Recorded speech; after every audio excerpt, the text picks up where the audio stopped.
Salut et bienvenue dans Maurienne Zap. Allez, c'est parti. Bonjour à tous, ravi de vous retrouver dans votre nouveau Maurienne Zap. Allez, sans plus attendre, le sommaire de votre émission. Retour sur la journée consacrée aux troubles et au handicap au lycée Paul Héroult de Saint-Jean-de-Maurienne. 3e Grand Prix national bouliste à Saint-Michel-de-Maurienne. Et pour terminer, retour sur la 2e édition du concours de sculpture sur bois, organisé dans la station de ski des Carélis. Voilà pour le programme de votre émission. De nombreux intervenants étaient présents au lycée Paul Héroult pour sensibiliser les élèves de première face aux troubles et aux différents handicaps.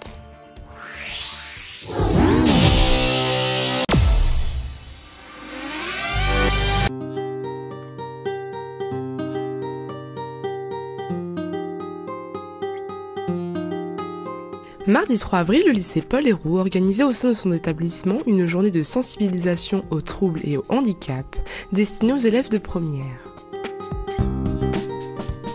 C'est la 4e journée de sensibilisation aux troubles et aux handicaps, de façon à sensibiliser les élèves et leurs enseignants aux difficultés que peuvent rencontrer des personnes en situation de handicap.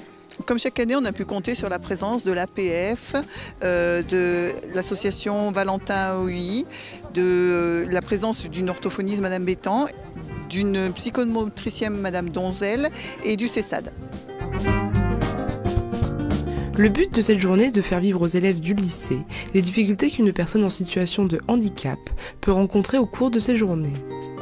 On se sensibilise à ce handicap avec plein d'obstacles, les montées, les descentes, tout ça.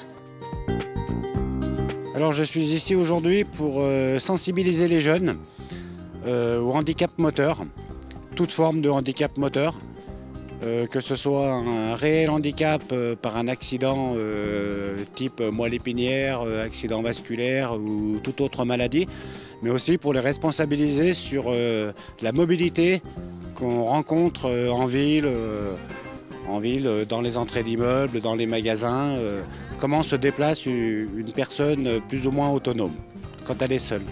Alors on essaye parce que discuter avec des mots c'est bien, mais les jeunes, quand on les met sur un fauteuil, enfin les jeunes et moins jeunes d'ailleurs, quand on les met sur un fauteuil, c'est là qu'ils se rendent compte tout de suite de la difficulté aussi bien musculaire, mais aussi le visuel, savoir anticiper.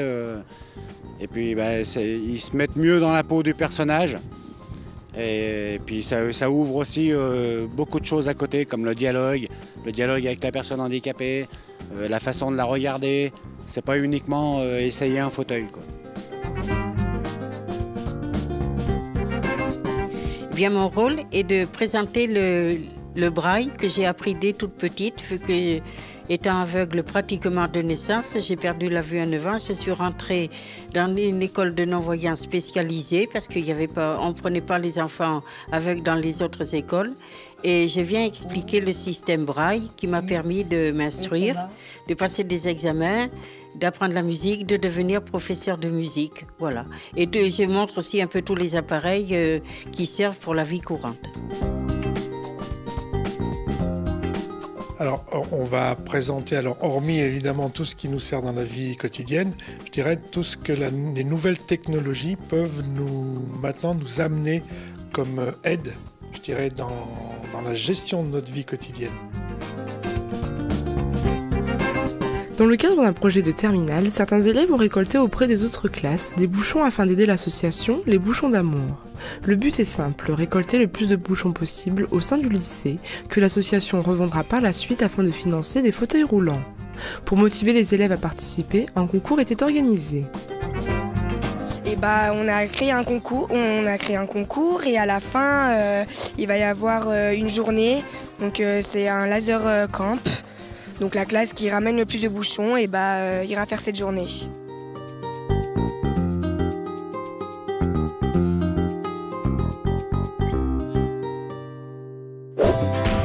Deux équipes ont participé au 3e Grand Prix national bouliste, organisé par le club sportif de Saint-Michel-de-Maurienne.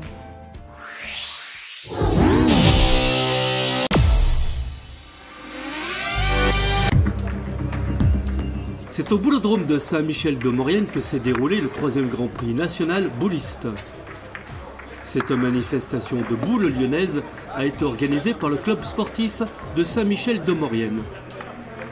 Donc le club sportif bouliste est la plus ancienne association sportive de Saint-Michel et aussi au niveau du département. Elle compte aujourd'hui 35 licenciés, voilà, une cinquantaine de sociétaires. Il fallait bien 25 bénévoles pour accueillir les 32 équipes de M2, venues de toute la région Auvergne-Rhône-Alpes, voire même au-delà.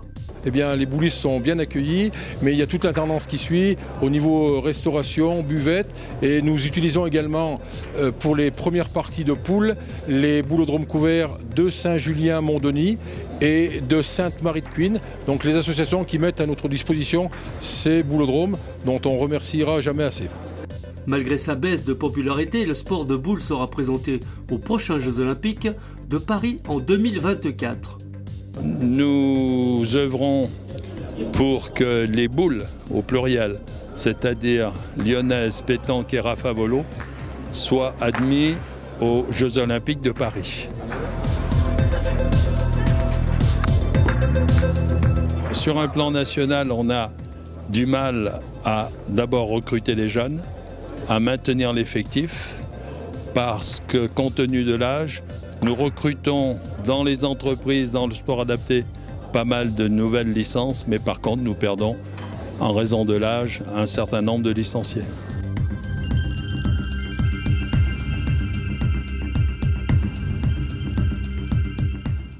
Ben écoutez, pour arriver à tenir le coup, faut quand même, c'est pas à 82 ans qu'on va tirer en premier. Dans le temps, je pointais et je tirais. Mais maintenant, on est obligé de se plier si on veut jouer.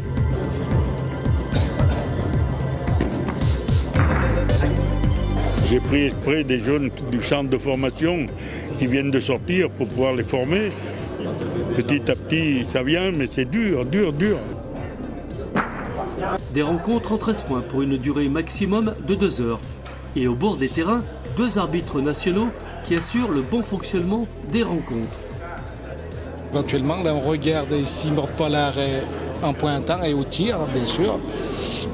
Parce qu'on a 45 secondes pour jouer une boule. Donc on regarde tout ça. Puis les tenues aussi, il faut que les 4 soient habillés pareil, uniforme, de haut en bas. Et après, il y a les mesures aussi. Ils nous appellent pour mesurer des points, vraiment, quand c'est près ou loin. Et quand les 2 équipes, elles ne sont pas d'accord, on nous appelle pour pouvoir mesurer des points aussi, ou des coups de tir, vu qu'il faut taper dans un rayon de 50. Ce concours s'est déroulé sur 2 jours, le samedi pour les qualifications et le dimanche pour les finales. Il servira à établir un classement national en fin de saison et la qualification pour les championnats nationaux de cadrette.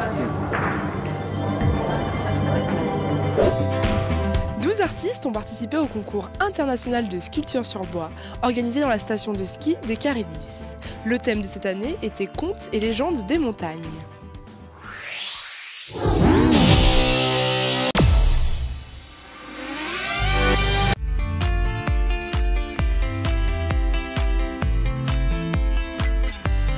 Du 26 au 30 mars, la station des Carélis accueillait la seconde édition du concours international de sculpture sur bois grand format.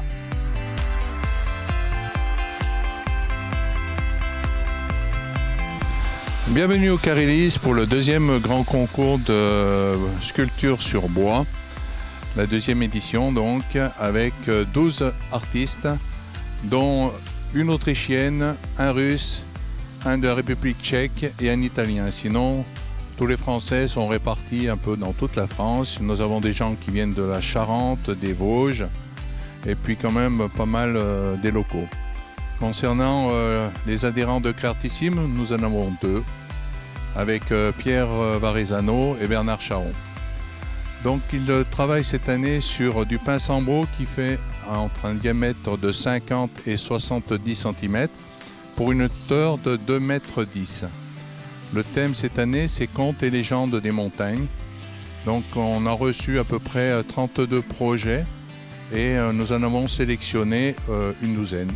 Donc ils ont du lundi 14h jusqu'au vendredi 16h pour sculpter.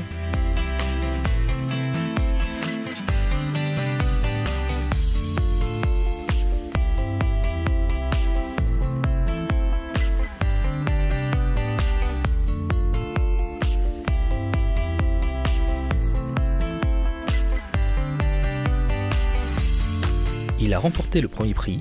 Pierre Varezano nous livre son ressenti sur cette seconde édition. Voilà, j'ai fait le diable de Bessan pour la simple raison, le thème c'était le conte et légende des montagnes, mais je l'ai un peu modifié à ma façon. Je lui ai fait des queues de serpent dessous, qui est assis sur un plot. Bien merci à la station des Carélis pour leur accueil et aussi à la commune de Montricher qui sont à 100% pour les sculpteurs et ça fait vraiment plaisir. Aussi à tous les autres sculpteurs qui sont sympas, qu'on se prête les outils et il y a une amitié incroyable, il n'y a pas de jalousie, on ressent, c'est vraiment, on partage la même passion.